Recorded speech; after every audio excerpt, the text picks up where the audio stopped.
See What I See, exclusive on Spotify. Download Anchor untuk bikin podcastmu gratis.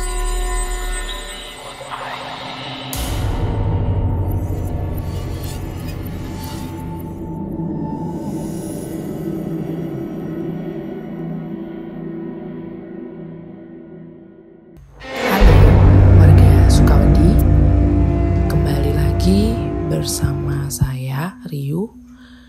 Part 1 kemarin, penampakan atau sosok itu mulai menunjukkan eksistensinya. Untuk yang part 2 ini, menurutku adalah part yang lebih mencekam karena sosok itu mulai berani menampakkan diri. Dibanding teman-temannya lain, saya termasuk gadis yang malas untuk melakukan aktivitas memasak. Namun, kebiasaan teman-teman yang rajin memasak akhirnya nular juga ke saya. Beberapa kali saya belajar masak bareng teman-teman. Akhirnya, saya bisa meracik sendiri masakan saya. Selesai pulang sekolah, saya berniat ingin memasak nasi goreng telur kesukaan saya. Seluruh bahan masakan sudah saya siapkan dan saya siap masak. Sendirian di dapur posisinya. Teman-teman yang lain ada yang lagi di kamar, ada juga yang masih di teras. Dan di meja dapur ada deretan kompor-kompor yang berjejer rapi menyamping. Kompor saya di tengah kompor lainnya, tepat di ujung sudut dapur, ada kamar mandi yang sering digunakan untuk sehari-hari. Bentuk dapurnya ini kan memanjang dengan lebar yang tidak terlalu luas, hanya sekitar 3 meter. Saya pun mencampur bumbu dan nasi di dalam kuali dengan minyak yang telah panas. Saat itu saya hanya sendirian di dapur, namun saya merasakan ada yang hilir mudik berjalan di belakang saya. Seperti mondar-mandir dan menuju ke kamar mandi. Padahal jarak badan saya ke dinding itu cuma muat buat satu orang aja yang lewat. Karena memang dapurnya sempit. Jadi siapa lagi yang mondar-mandir di belakang? Kalau nggak penghuni kos itu. Saya sekali menoleh ke belakang. Ya jelas, hanya terlihat dinding saja. Saya juga ngelirik ke kamar mandi, pintunya masih tertutup. Gak ada kegiatan apapun. Sebenarnya saya sadar, saya merasa sendirian di dapur, tapi kadang saya ingin mastiin lagi ya, kali aja ada teman yang usil. Karena aroma masakannya begitu menggoda, akhirnya keempat teman saya, Vera, Ipat, Diah, dan Elma, menyusul ke dapur. Mereka berdiri berbaris di samping saya sambil menunggu nasi goreng buatan saya kelar. Kayaknya enak nih makan bareng, ujar dia. Iya nih, aku mau juga ya nyicip masakan kamu, sekali-kali gitu, sambung Ipat. Rayuan teman-teman itu membuat saya langsung menoleh ke teman-teman. Namun alangkah kagetnya saya, yang berbaris di samping saya itu bukan 4 orang. Tapi 5 orang. Saya nggak tahu siapa yang berdiri paling ujung. Tapi terlihat jelas itu cewek. Kayaknya seusia kami dan menggunakan pakaian yang biasa. Nggak terlalu kelihatan jelas wajahnya kayak gimana. Karena saya nggak berani menatapnya langsung. Saya kayak teman-teman lain. Dia juga mencondongkan kepalanya untuk melihat lebih jelas apa yang saya masak. Akhirnya saya buru-buru menyelesaikan masakan saya, langsung membawa ke depan. Saya berjalan cepat meninggalkan teman-teman dan mbak-mbak hantu itu. Gak tahu deh dia ikutan atau enggak. Aku gak berani. Saya gak berani menoleh ke belakang lagi. Untung aja dia ada barisan Tahir. Kalau dia ada di samping saya, bener tuh bisa loncat saya. Cerita sosok mondar-mandir di belakang saya menuju kamar mandi itu kayaknya memang bermasalah di kamar mandinya deh. Atau bisa jadi emang rumahnya yang berhantu. Pernah sekali waktu saya cuci baju di kamar mandi belakang. Karena dia belum pulang, jadi saya gak bisa numpang di kamar mandi dalam kamar dia. Saat saya sedang sibuk mencuci baju, saya emang udah ngerasa ya gak nyaman di kamar mandi itu. Tapi cucian keburu kerendam, jadi ya harus segera mencuci. Tiba-tiba saya mendengar ada jejak langkah kaki sedang menuju kamar mandi. Saya pikir itu salah satu teman saya. Saat kepala saya menengok keluar kamar mandi, tidak ada satupun. Tidak ada seorang pun. Dan langkah kaki tersebut bukan sekali dua kali dengar. Namun setiap kali saya sibuk mencuci baju di dalam kamar mandi, itu selalu muncul. Karena ketakutan, saya langsung segera mungkin menyelesaikan cuciannya dan membawa ke ruang jemuran untuk dijemur. Setelah selesai, saya langsung bergabung dengan teman-teman dan melupakan kejadian langkah kaki tersebut. Sejak saat itu, saya tak berani menggunakan kamar mandi belakang jika sendirian.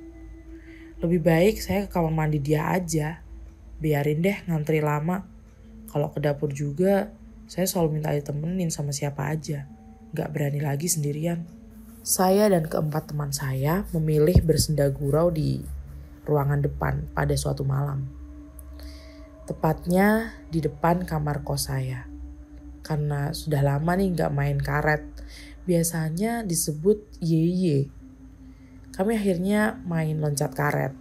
Saat saya kebagian memegang karet itu, kebetulan saya menghadap di kamar saya.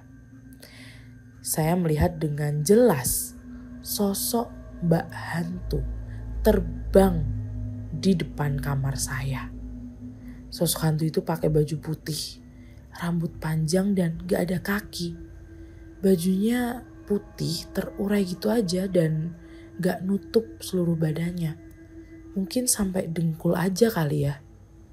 Untungnya si Mbak Hantu itu terbangnya ke arah dinding samping. Coba kalau ke depan saya, bingung gak tuh mau teriak gimana, mau kabur kemana. Apalagi sama teman-teman kosan saya itu. Mereka jauh lebih takut daripada saya. Bahkan kalau saya ada cerita horor, mereka selalu bilang, jangan cerita-cerita lagi deh, cukup kamu aja yang tahu dan ngerasainnya, gak usah berbagi sama kami. Ya sejak saat itu, saya gak pernah cerita-cerita lagi. Banyaknya kejadian mistis yang saya alami di kos itu ternyata gak buat saya kapok tinggal di sana. Walau saya bukan termasuk yang alim-alim amat, tapi saya berkeyakinan bahwa gak boleh takut dengan makhluk astral. Karena kodratnya manusia adalah ciptaan Tuhan yang paling sempurna. Semakin manusia takut dengan makhluk halus, semakin jadi mereka akan menakuti kita. Takutnya ke arah syirik, takut ke setan, bukan takut ke Tuhan. Tapi saya percaya bahwa ada dunia lain yang berbeda dengan dunia manusia. Karena ibu kos ingin menambah pendapatan dari uang kos, akhirnya saya digusur ke kamar Vera. Dalam satu kamar itu, kami harus berlima. Sedangkan kamar saya sebelumnya, yang cuma muat 2 orang, jadi menampung 4 orang dengan kasur yang bertingkat. Teman-teman agak kesel sih kalau sekamar dengan saya, karena barang saya tuh berantakan sesukanya. Apalagi kalau ada makanan. Saya sering ngembat makanan mereka suka hati. Tapi saya tipikal temen yang gak pelit, kalau ada aja kita berbagi sama-sama. Walau saya sudah gak tinggal di sana lagi, tapi saya penasaran dengan cerita yang pernah terjadi di sana. Meskipun cerita dari tetangga dan mantan anak kos di sana gak bisa itu membuktikan kebenaran. Tapi setidaknya saya bisa dapat informasi dari mereka. Kebanyakan cerita mereka sama. Ternyata ibu kos dan keluarganya bukan pemilik rumah gedong dan rumah kos itu. Mereka diamanatkan untuk menunggu dan mengelola rumah itu oleh si pemilik rumah. Sampai sekarang, saya nggak tahu siapa yang punya rumah itu. Yang jelas, rumah itu kayaknya udah lama dan memang punya orang lama. Dari cerita yang saya dapatkan, dulunya rumah itu pernah dihuni satu keluarga. Mereka punya beberapa anak. Salah satunya anak laki-laki yang sekitaran usianya 10 tahun. Suatu hari anak laki-laki itu menghilang entah kemana. Orang tua dan keluarga besar mereka berusaha mencari di mana keberadaan anak tercinta. Sampai ngelapor polisi juga untuk mengusut kasus ini. Seiring berjalannya waktu, sang anak tidak ditemukan. Kalaupun meninggal, tubuhnya juga nggak ditemukan. Sejak saat itulah, keluarga itu pindah dari sana. Nggak tahu deh, yang kehilangan anak itu memang yang punya rumah atau yang ngontrak di sana. Dari yang saya tanyakan di beberapa orang, mereka menceritakan hal yang sama. Setelah dengar cerita ini, memori saya langsung teringat saat saya melihat penampakan anak kecil yang duduk di kursi ruang depan. Saat saya lagi ngerjain tugas. Apa jangan-jangan anak itu? Wallahu alam. Ternyata gak cuma saya yang ngerasain, ada penghuni lain di kos itu. Anak kos yang baru juga pernah melihat penampakan itu. Tapi yang diceritain ke saya, dia ngelihatnya di teras kosan, bukan di dalam kosan. Sebut saja namanya Indah, anak kos baru itu. Indah menunggu teman-teman kampusnya untuk datang ke kosan. Kamar Indah di depan kamar yang paling besar. Di depan kamar langsung ke teras kos-kosan. Jendela kamarnya bening, jadi dia bisa melihat aktivitas di teras luar.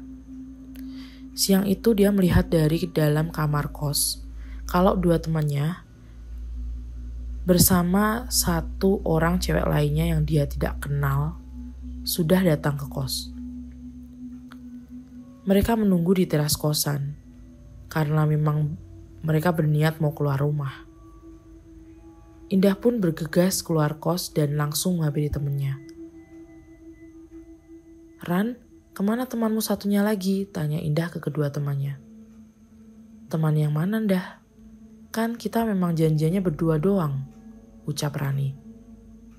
"Lah, tadi aku ngeliat dari dalam kamar, kalian bertiga datang. Satu lagi cewek pakai jilbab. Gak tahu siapa, aku gak kenal. Kirain temenmu juga." "Cewek berjilbab? Kita dari tadi berdua doang kok datangnya. Gak ada siapa-siapa selain kami," kata Wike. "Ah, gak mungkin. Aku ngeliatnya jelas kok. Kalian tadi berjalan bertiga barengan. Masa aku salah lihat? Jelas kok kalian bertiga, bukan berdua." "Ngawur kamu, Dah. Kita dari tadi berdua doang. Malah dari kampus tadi," sambung Rani. "Udah nih, Dah. Jangan buat kami takut. Yuk jalan. Daripada kamu ngomongnya ngawur mulu." Sejak saat itu, Indah gak berani sendirian di dalam kosan. Saya juga gak nyeritain tentang kejadian horor yang saya dulu alami di kosan itu. Takutnya nanti buat Indah semakin takut. Akhirnya, saya tamat sekolah dan balik ke Palembang. Beberapa kali saya juga sering ke Padang, tapi gak ada niatan untuk silaturahmi atau nengok ke ibu kos atau menyambangi kos angker itu.